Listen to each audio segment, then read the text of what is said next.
With the cooperation of Seventh-day Adventists, researchers had proved that wind-borne germs could infect a small group of people under field conditions. Now, with the help of monkeys, they would try to determine if a biological weapon could match the impact of a hydrogen bomb.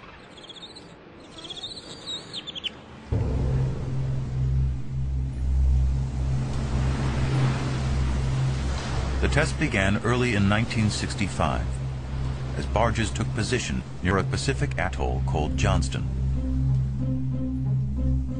Inside the barges were cages filled with monkeys. The monkeys were both on the deck of the barge and inside the hold of the barge. There were also human beings wearing spacesuits and probably quite nervous. A low-flying military plane sprayed a 32-mile line of germs.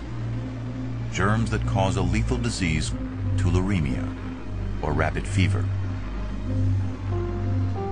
Drifting over a vast swath of ocean, the microbes remained infectious for 60 miles.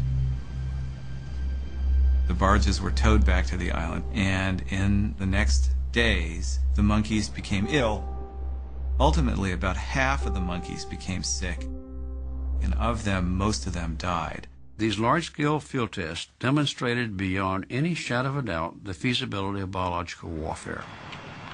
And that is why we know that one particular agent, when properly stabilized and properly disseminated, is a terrific, very effective weapon system. In theory, a single jet could knock out a city.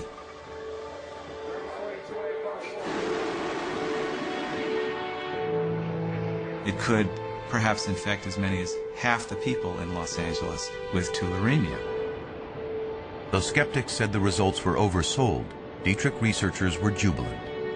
After 20 years of hard work, they believed they had made the case that biological weapons deserved a place in the U.S. arsenal. In fact, they may have succeeded too well. I think it frightened the U.S. government. It was relatively easy to make biological weapons, relatively easy to disperse them. It wasn't as difficult by any means as building a hydrogen bomb.